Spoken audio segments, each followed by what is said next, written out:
ஓம் முருகா போற்றி. ஓம் சரவண பவ. என் அன்பு குழந்தையே, உன்னை தேடி யதார்த்தமாக ஒருவர் வருகிறார் என்றால் அவர் எதற்காக வருகிறார் தெரியுமா? இந்த இடத்திற்கு போனால் கிடைக்கும் என்ற நம்பிக்கையோடு தான் வருகிறார். உன்னால் கொடுக்க முடியும் என்ற நம்பிக்கையோடு தான் வருகிறார். அவருக்கு இருக்கும் நம்பிக்கை உனக்கு இல்லையா? உன்னால் கொடுக்க முடியவில்லையா?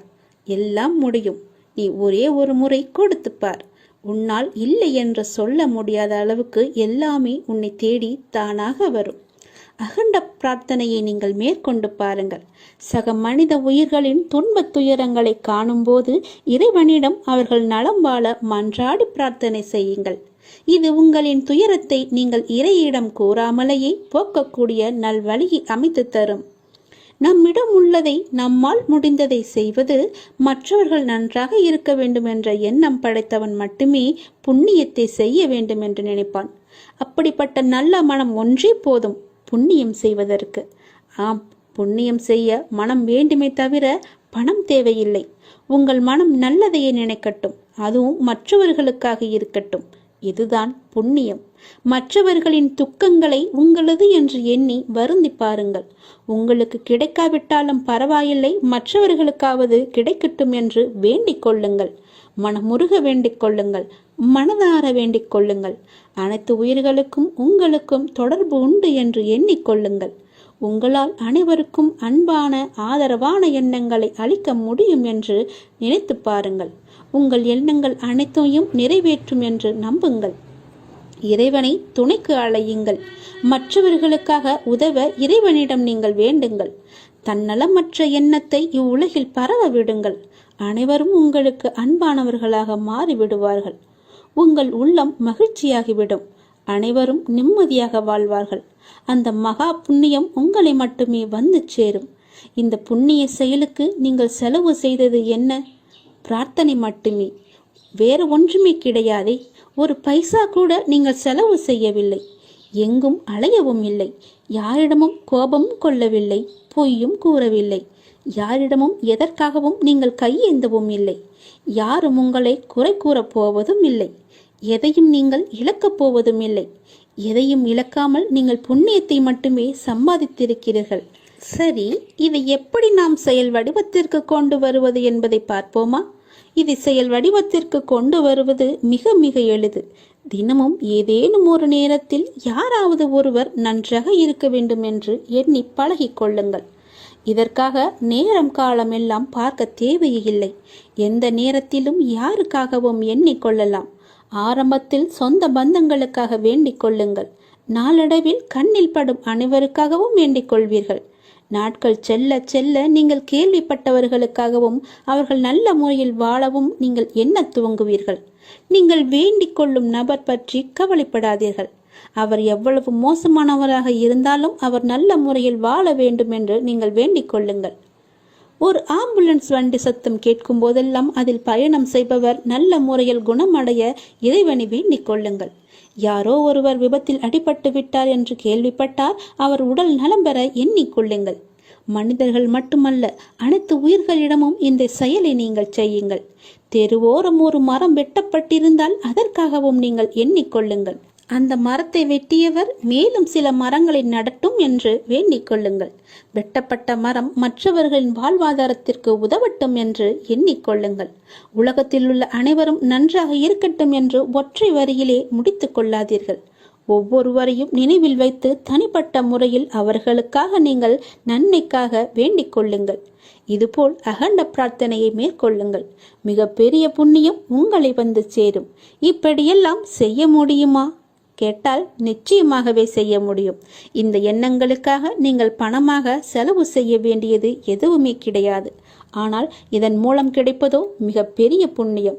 எனவே புண்ணியம் செய்ய எதுவும் பணம் ஏதும் தேவையில்லை. நல்ல எண்ணங்களுடன் கூடிய நல்ல செயல்கள் மட்டும் இருந்தால் போதும். நல்ல மனம் இருந்தால் போதும். எல்லாமே உங்களை தேடி தானாகவே வரும். அந்த இறைவனை உனக்குள்ளே குடியேறி விடுவார். பிறகு என்ன? நீதான் கடவுள். நாம் கடவுளிடம் எது வேண்டுமானாலும் அவர் அமைதியாக இருப்பதற்கு காரணம் இருக்கும். நீங்கள் கடவுளிடம் பேசுவதை மட்டும் நிறுத்தி விடாதீர்கள். இறைவனிடம் நீங்கள் பேசுங்கள். இறைவனிடம் பேசும் வார்த்தைகள் மிகவுமே வலிமையானவை. இறைவனிடம் திரும்ப திரும்ப ஒரு விஷயத்தையே சொல்லும்போது அது கண்டிப்பாக நிறைவேறியே தீரும். இறைவனிடம் நீங்கள் கேட்கும் ஒவ்வொன்றையும் அவர்கள் கவனித்துக் கொண்டு தான் இருக்கிறார். உங்கள் பிரார்த்தனைகள் கண்டிப்பாக ஒரு நாள் நிறைவேற்றப்படும். அவருடன் பேசுவதை மட்டும் நிறுத்தி விடாதீர்கள். ஒரு விஷயம் நமக்கு நடக்க வேண்டும் என்றால் இறைவனிடம் முறையிட்டு கொண்டே இருங்கள். இது நடந்தே ஆக வேண்டும், இதை சரி செய்யுங்கள் அப்பா என்று சொல்லிக் கொண்டே இருங்கள். நிச்சயமாகவே அவர் உங்கள் பிரார்த்தனையை நிறைவேற்றி தருவார். நம்பிக்கையோடு இருங்கள். அவர் தருவார் என்ற நம்பிக்கையோடு இருங்கள். நம்பிக்கை இருந்தால் அந்த வானமும் நமக்கு வசப்படும். இந்த பிரபஞ்சத்தையே ஆளும் மிகப்பெரிய சக்தி உங்களது தேவைகளையும் கண்டிப்பாக நிறைவேற்றும். இறைவனால் நிறைவேற்ற முடியாத அளவிற்கு பெரிய பிரார்த்தனைகள் எதுவுமே கிடையாது. அவர்தான் அந்த பிரச்சனையை உருவாக்கியவருக்கு பிரச்சனையை தீர்க்க தெரியாதா? உங்களுக்கு தேவையானதை கண்டிப்பாக அவர் வழங்கிக் கொண்டே இருப்பார். அதை யாராலும் தடுக்க முடியாது. இதுவரை இறைவன் கொடுத்ததற்கு இனி கொடுக்க போவதற்கும் என அனைத்துக்குமே நீங்கள் நன்றி சொல்ல வேண்டும். நன்றி சொல்ல மறவாதீர்கள். உங்களை கைப்பிடித்து வழி நடத்தி கொண்டிருக்கும் சக்தியை முழுமையாக நம்புங்கள். நீங்கள் யார் மீது ஒருவர் மீது நம்பிக்கை வைத்திருக்கிறீர்களோ அது முழுமையான தூய மனதுடன் கூடிய நம்பிக்கையாக இருக்க வேண்டும். எது செய்தாலும் அசைக்க முடியாத நம்பிக்கையாக இருக்க வேண்டும். அப்போதுதான் அவருடைய முழுமையான லீலைகள் நமக்கு தெரிய வரும். என்றுமே அது உங்களை கைவிடாது. உங்களுக்கு வேண்டியது அனைத்தும் வாரி வழங்கும். உங்களுக்கு வேண்டிய அனைத்தையும் பெற்று நீங்களும் உங்களை சார்ந்த அனைவரும் மகிழ்ச்சியோடு வாழ்வீர்கள். அதற்கு அவரே துணையாகவும் இருப்பார். நீங்கள் செய்ய வேண்டியது எல்லாம் அவரிடம் நீங்கள் தினமும் பேசிக்கொண்டே இருப்பது மட்டும்தான். என்ன அப்பா, எப்படி இருக்கிறீர்கள் என்று ஆரம்பித்து எல்லாவற்றையுமே பேசுங்கள். எல்லாவற்றிற்கும் அவர் நிச்சயம் பதில் தருவார். ஆனால் அந்த பதிலுக்கு நீங்கள் கொஞ்சம் காலம் காத்திருக்க வேண்டும். உடனடியாக நடக்க வேண்டும் என்றால் அது நடக்காது. சிறிது காலம் பொறுமையாகத்தான் இருக்க வேண்டும். இப்போது நீங்கள் செய்ய வேண்டிய மிக முக்கியமான காரியம் என்னவென்றால், உங்களுக்கான காரியங்கள் நிறைவேறப் போகும் இந்த நாட்களில் மிக பொறுமையாக இருப்பதுதான். நீங்கள் பொறுமையுடனும் நம்பிக்கையுடன் இருப்பதுதான் அவருக்கு நீங்கள் செய்யும் வழிபாடு, தொண்டு என்று கூட வைத்துக் கொள்ளலாம். அவர் உங்களிடம் வேறு எதுவுமே கேட்கவில்லை. நான் உங்களுக்கு செய்து தருகிறேன், அதற்கு பதிலாக நீங்கள் என் மீது நம்பிக்கையும் பொறுமையாக இருங்கள் என்று சொல்கிறார். நான் உன் அருகாமையிலேயே எப்பொழுதும் இருக்கின்றேன். உன்னை பார்த்து கொண்டுதான் இருக்கிறேன். உனக்கு என்ன நடக்கிறது? உன்னுடைய பிரச்சனை என்ன? நீ மகிழ்ச்சியாக இருக்கிறாயா இல்ல துன்பக்கடலில் சிக்கி கொண்டு இருக்கிறாயா என்று எல்லாமேவற்றையுமே நான் பார்த்து கொண்டு தான் இருக்கிறேன். நீ எதை பற்றியுமே கவலைப்படாதே. நான் உன்னுடனேயே இருக்கிறேன். தாளிடப்பட்ட கதவுகள் என்னை தடுத்து விட முடியாது. நீர் எங்கு இருந்தாலும் என் நினைவில் வைத்துக்கொள். என் நாமத்தை உச்சரி. உமக்கானதை நீ நிச்சயம் கிடைக்கப் பெறுவாய். இது எனது சத்திய வாக்கு. என் வார்த்தைகள் மீது நம்பிக்கை வைத்து நீ செயல்பட்டு கொண்டு இருக்கிறாய் அல்லவா? பிறகு எதற்காக நீ கவலைப்படுகிறாய்? என்றும் என்றென்றும் உங்களோடு நான் இருந்து கொண்டே இருப்பேன். இப்பொழுது இந்த நொடி நான் உன்னுடன் தான் இருக்கிறேன். நீ எங்கு வேண்டுமானாலும் பார். என் ரூபத்தை நீ காணலாம். உனக்கு நல்லது நடந்து கொண்டே இருக்கப் போகிறது. எனது அருளும் ஆசையில் யாரும் ஒன்றுதான். எனது பக்தர்களை பிரித்து பார்க்காதவன் நான். நம்பிக்கை பொறுமையுடன் அமைதி காத்து கொண்டிரு. என் பக்தனுக்கு எல்லாமே சாத்தியமாகும். நல்லதே நடக்கும். எனது அன்பு குழந்தையே, நீங்கள் கடந்து வரும் பயணத்தில் கடைசி நிமிடத்திலும் பொறுமையையும் புத்திசாலித்தனமும் தைரியமும் இருந்தால் எப்படிப்பட்ட துன்பத்தையும் எளிதாக நீங்கள் கடந்து விடலாம். காலச்சக்கரமானது சுழன்று கொண்டே இருக்கிறது. ஒவ்வொரு திருப்பத்திலும் வாழ்க்கையின் போக்கை மாற்றுகிறது. பருவங்கள் குளிர்காலத்துடன் முடிவடையாது. வசந்தம் துளிர்விடும் சிறப்புடன் திரும்புகிறது. சுழலும் சக்கரம் மேலும் கீழும் அசைவது போல ஒரு நீண்ட இரவுக்கு பின் அழகான ஒரு வெளிச்சம் வருவது போல ஒரு பிரகாசமான ஒளி உதயமாகும் இல்லவா? அது போலத்தான் உங்களுடைய இன்பங்களும் துன்பங்களும் நம்மை தவிர்க்க முடியாமல் பின்தொடர்ந்து கொண்டிருக்கின்றன. இவை எல்லாமே உன்னுடைய முன்ஜென்ம கர்மாக்கள். ஆனால் தொந்தரவு இல்லாமல் இருப்பது வாழ்க்கையின் முக்கியத்துவம். உண்மையை அறிந்து கொள்ளுங்கள். எதுவாக இருந்தாலும் அப்பாவின் பாதங்களை நீங்கள் சரணடைந்து விடுங்கள். அவருடைய பாதங்களை நீங்கள் பற்றி கொள்ளுங்கள். சதா காலமும் அவருடைய நாமத்தை நீங்கள் ஜபித்து கொண்டே இருங்கள். உங்களுக்கு வேறு எந்த பிரச்சனையும் வராது, எந்த கஷ்டமும் உங்களை நெருங்காது. காலம் கடந்தும் ஆட்சி செய்யும் இறைவனின் முழுமையை நீங்கள் அடைய முற்பட வேண்டும். அப்போதுதான் உங்களுக்கு வந்த கஷ்டங்கள் எல்லாம், துன்பங்கள் எல்லாம் காணாமல் போய் நிம்மதி கிடைக்கும், மகிழ்ச்சி நிலைத்து நிற்கும். அவருடைய நாமத்தை நேரம் கிடைக்கும் போதெல்லாம் ஜபித்து கொண்டே இருங்கள். உன்னுடைய முன் ஜென்ம கர்மாக்களை எல்லாம் அழிப்பதற்கு என்னுடைய நாமம் ஒன்றே, என்னுடைய திருநாமம் ஒன்றே உனக்கு சிறப்பான மருந்தாக இருக்கும். வந்த இடம் தெரியாமல் ஓடுவதற்கு, உன்னுடைய கர்மா வந்த இடம் தெரியாமல் ஓடுவதற்கு என்னுடைய நாமத்தை நீ ஜபித்து கொண்டே இரு. இடைவிடாது ஜபித்து கொண்டே இரு. விரைவாகவே உனக்கு ஒரு நல்ல செய்தியை நான் உனக்கு செவி வழியாக கொடுக்க போகிறேன். அதை கேட்டதும் எனக்காக ஒரே ஒரு தீபம் ஏற்று உன்னுடைய வீட்டில். வானளவில் உள்ள ஆழம்தான் இந்த உலகம். இந்த மேகங்கள் போலத்தான் வாழ்க்கையும்.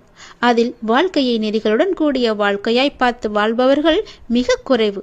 என் பிள்ளைகளுக்கு முதலில் நான் பயிற்றுவிப்பது ஒழுக்கமும் நேர்மறையான எண்ணங்களும் தான். அதில்தான் நீ இப்போது இருக்கிறாய். பயிற்சி நடக்கும்போது சில போராட்டங்கள், குழப்பங்கள் எல்லாம் நிகழும். அதை பார்த்து நீ பயப்படாதே. உனக்கு இது நல்லதா கெட்டதா என குழம்பி முடிவுகள் எடுக்க முடியாமல் போகும் தருணம் கூட வரலாம். அப்பொழுதும் நீ பயப்படாதே. அப்படி உனக்கு குழப்பம் வரவில்லை என்றால் அதில் உனக்கு பயிற்சியே சரியாக இல்லை என்று அர்த்தம். பயிற்சியில் தோல்விகள், வெற்றிகள் என இரு முனைகள் இருக்கின்றன. அதில் நீ வெற்றிக்காக போராடு. தோல்வி ஏற்படுகிறது என்றால் உன்னுடைய அப்பா உனக்காக பெரிய வெற்றியை வைத்திருக்கிறேன் என்று எண்ணி உன் மனதை நீ சாந்தப்படுத்திக்கொள்.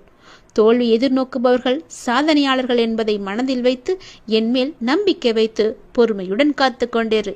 விரைவாகவே நீ கேட்ட நல்ல செய்தியை நான் உனக்கு கொடுக்க போகிறேன். அந்த விரைவில் நல்ல செய்தி என் வழியே உன் வீட்டிற்கு வரும், உன் வீடு தேடி வரும். கவலையே படாதே. இனி நீ மகிழ்ச்சியாக இருப்பாய். அந்த செய்தி உன் செவி வந்து சேரும் நேரம் எனக்காக உன் வீட்டில் ஒரே ஒரு தீபம் ஏற்று. உன் தீபத்தின் வழியாக நான் உனக்கு காட்சி தருவேன். உன்னை சுற்றி பார்க்கும் இடமெல்லாம் நானே காட்சி தருவேன். எங்கு பார்த்தாலும் என்னுடைய ரூபமே உனக்கு தெரியும். அதிலிருந்தே நீ தெரிந்து கொள். எனக்கு அப்பனின் அருள் இருக்கிறது என்றும் அப்பன் சொன்னபடியே எல்லாம் நடக்கும் என்றும் உன் மனதை நீ தைரியமாக வைத்துக்கொள், சந்தோஷமாக வைத்துக்கொள். நீ கேட்ட நல்ல செய்திக்கான முதல் அறிகுறி என்னுடைய காட்சித்தான். ஒளியின் ரூபமாக நான் உன் வீட்டிற்கு வருவேன். வந்து உனக்கு காட்சி தருவேன். நீ எங்கு பார்த்தாலும் நான் உன் வீட்டில் முழுவதுமாக இருப்பேன். அப்பொழுது தெரிந்து கொள்ளலாம். நான் கேட்ட நல்ல செய்தியை கொடுக்க என் அப்பா தயாராக இருக்கிறார். அதை பெறுவதற்கு நான் தயாராக இருக்க வேண்டும் என்ற ஆர்வத்தோடு இரு, மகிழ்ச்சியோடு இரு. எல்லாம் எனக்கு தெரியும். நான் பார்த்து கொள்கிறேன். உனக்கானது உன்னிடத்தில் விரைவாகவே வந்து சேரும். அந்த செய்தி வந்து சேரும் நேரம் அதை மட்டும் மறந்து விடாதே. ஒரே ஒரு தீபம் ஏற்று. அப்பிறகு பார் உன் வாழ்வு எப்படி இருக்கும் என்று.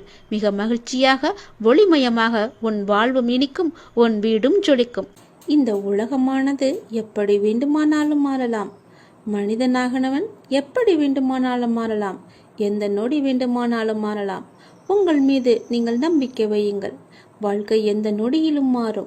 மனிதர்களிடம் நீங்கள் கவனமாக இருங்கள். எப்போது மாறுவார்கள் என்று யாருக்கும் தெரியாது. நம்மை நாமே பெரிதாக எண்ணிக்கொண்டு அகந்தை கொள்வது கூடாது. சாதாரணமானவர்களாக நம்மை கருதும் போதுதான் நம்மிடம் கருணையும் பணிவும் நல்ல சிந்தனையும் வெளிப்படத் தொடங்கும். எல்லா ஆற்றல்களும் மனிதனுக்கு இயல்பிலேயே இருக்கின்றன.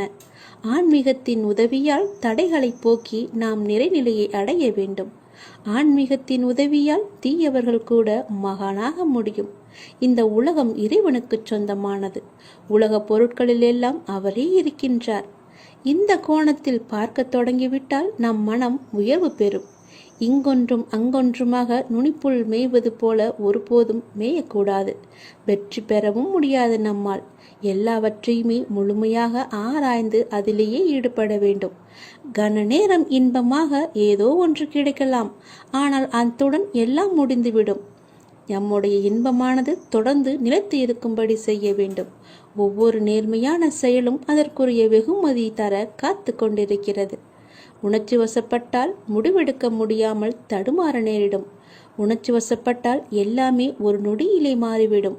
அதனால் எது செய்தாலும் பொறுமையாக நிதானமாக யோசித்து செய்யுங்கள். கடந்ததை பற்றி வருந்தவோ வருவது பற்றி கற்பனை செய்யவோ வேண்டாம். முயற்சிக்குரிய பலன் ஒருவனுக்கு நிச்சயம் கிடைத்தே தீரும். எதை கண்டுமே நீங்கள் எரிச்சல் படாதீர்கள். எல்லாவற்றையுமே நீங்கள் ஒரு அனுபவ பாடமாக எடுத்துக்கொள்ளுங்கள். நமக்கு எது நடந்தாலும் இது ஒரு அனுபவம் என்று எண்ணிக்கொள்ளுங்கள். மனசாட்சிக்கு கட்டுப்பட்டு நடந்தால் உங்களுடைய வாழ்வு நலம் பெறும். மனம் என்பது கடவுளின் கையில் ஒரு கருவியாக இருக்க வேண்டும். கடவுள் விரும்பும் வழிபாடு உழைப்பு ஒன்றுதான். அவருடைய விருப்பத்தை நாம் பூர்த்தி செய்ய வேண்டும். கடவுள் நம்பிக்கை ஒன்றே மனிதனுக்கு உண்மையான உதவி. கடவுளின் விருப்பப்படி நடக்கட்டும் என எல்லாவற்றையுமே விட்டுவிடுங்கள். உங்கள் தலைகளில் நீங்கள் பாரத்தை ஏற்றிக்கொள்ளாதீர்கள். உங்களுக்கு இன்று நடப்பது எல்லாமே அவருடைய விருப்பப்படிதான் நடக்கின்றது. அவர் விரும்பாமல் எதுவும் உங்களுக்கு நடக்காது. அதனால் அவர் விருப்பப்படி வருவதை அவருடைய போக்கிலேயே விட்டுவிடுங்கள். கடவுளிடம் எல்லாம் நன்றாக இருக்க வேண்டும் என்று பிரார்த்தனை செய்யுங்கள். எல்லாம் உங்கள் இஷ்டப்படியே நடக்கட்டும் என்று அவரிடம் விட்டுவிடுங்கள். நீங்கள் எது செய்தாலும் எனக்கு நன்மையாக மட்டும்தான் இருக்கும் என்று அவர் மீது நீங்கள் நம்பிக்கை கொள்ளுங்கள். மற்ற எல்லாவற்றையும் அவரே பார்த்து கொள்வார். நீங்கள் பயமின்றி நிம்மதியாக கவலைப்படாமல் சந்தோஷமாகவே இருக்கலாம். உனக்கு உள்ள பிரச்சனைகளை பற்றி எனக்கு தெரியாது என்று நினைத்து கொண்டிருக்கிறாய். உன்னுடைய பிரச்சனை என்ன, எப்படி வந்தது, எதனால் வந்தது என எல்லாமே எனக்கு தெரியும். உன் பிரச்சனைகளை நினைத்து நினைத்து உன் வாழ்நாளில் இருக்கும் நிம்மதியை இழந்து நீ தவித்து கொண்டிருக்கிறாய். உன் மனதை ரணப்படுத்தி கொண்டு எரிச்சல் பட்டு வாழ்க்கையையே ரணமாக்கி வைத்திருக்கிறாய்.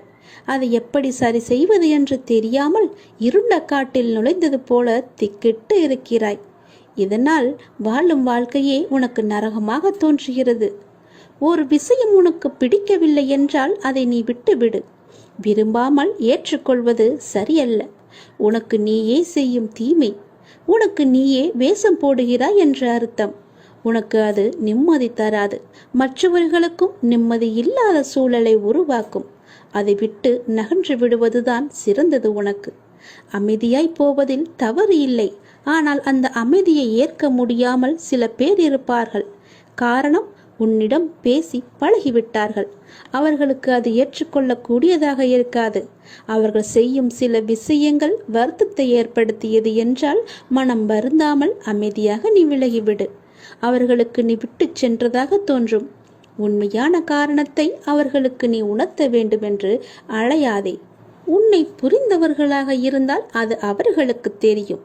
அவர்கள் செய்த தவறு என்ன, எதற்காக நீ அமைதியாக இருக்கிறாய் என்று. இதையெல்லாம் ஒரு விஷயமாக எடுத்துக்கொண்டு நீ கலங்காதே. அதை மற்றவர்களிடம் கோபமாய் வெளிப்படுத்துகிறாய்.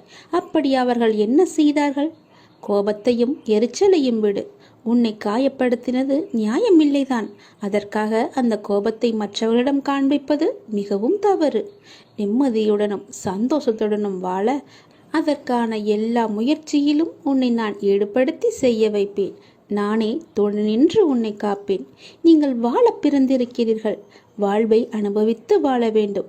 அதற்கு தடையாக உள்ள கஷ்டங்களையும் பிரச்சனைகளையும் வேறு விதமான சூழல்களையும் நீக்கி எல்லாவற்றிலும் சம்பூர்ணமாக வாழ வேண்டும் என்பதே இந்த அப்பாவின் விருப்பம். அப்பாவின் விருப்பம் உங்கள் வாழ்க்கையில் நடைமுறைக்கு வர வேண்டும் என்றால் அப்பா உங்கள் மனதில் இருக்க வேண்டும். அப்பா என் மனதில் இருப்பதை எப்படி அறிந்து கொள்வது என நீ கேட்கலாம். எந்த மனதில் அமைதியும் சாந்தமும் நிலவுகிறதோ, எந்த மனம் எப்போதும் அன்பினால் நெகிழ்கிறதோ, எந்த மனம் எப்பொழுதும் பொறுமை காக்கின்றதோ, எந்த மனம் அனைத்தையும் சகித்து கொண்டு போகிறதோ அந்த மனதில்தான் அப்பா முழுமையாக இருக்கிறார். சில நேரங்களில் கஷ்டம் கலங்கச் செய்யும், வேதனை திகைக்க வைக்கும், பிரச்சனைகள் மூழ்கடிப்பது போல தெரியும். ஆனால் திகைக்கக்கூடாது. எதையும் முன்ஜென்மத்து வினை என எடுத்துக்கொண்டு இனி வரும் நாட்களில் நாம் நன்றாக இருப்பதற்காக இந்த நிலையை அப்பா தருகிறார் என ஏற்றுக்கொள்ள வேண்டும். மனநிலை மற்றும் மாறுதல்களுக்கு மௌன சாட்சியாக இருப்பவன் இறைவன். அப்பா எனக்கு எதையும் செய்யவில்லை என கதறி அழுத நாட்கள் உண்டு. அழுத நாட்கள் எல்லாமே முடிந்து போகும். ஆனந்தமான காலம் உங்களுக்காக காத்திருக்கிறது. மரம் இலைகளை உதிர்க்க ஆரம்பித்து மொட்டையாகி நின்றால் மரம் பட்டுவிட்டது என நாம் கதறுவது கிடையாதே. இது இலையுதிர் காலம், இனி வசந்த காலம் வரும் என்பதை நினைத்து நாம் காத்திருப்போம் இல்லையா? அப்படியேதான் உங்களுடைய வாழ்க்கையும். இந்த துன்ப நாட்கள் எல்லாமே முடிவுக்கு வரும். முடிவுக்கு வந்து உங்களுக்கு இன்பம் சேரப்போகிறது. அன்றைக்கு நீங்கள் தகுதியாக இருப்பதற்கு இந்த கஷ்டம் என்ற பயிற்சி உங்களுக்கு அளிக்கப்படுகிறது. அப்பா எப்படி முழுமையானவரோ அப்படியே நீங்கள் முழுமையான தன்மை உடையவர்கள். அவரே முழுமையை நோக்கி உங்களை அழைத்து செல்வார். எதை பற்றியுமே நீ கவலைப்படாதே. உன்னோடு நான் எப்போதுமே இருப்பேன். உன் பிரச்சனைகளை நான் தீர்த்து வைக்கிறேன். எதை பற்றியுமே நீ கவலைப்பட்டு கொண்டே உன்னுடைய வாழ்வை நீ இழந்து விடாதே. நிறையவே பிரச்சனை இருக்கிறது. எதை சொல்லி எங்கே போய் அழுவது என்று தெரியாமல் நீ தினமும் புலம்பி தவித்து கொண்டிருக்கிறாய்.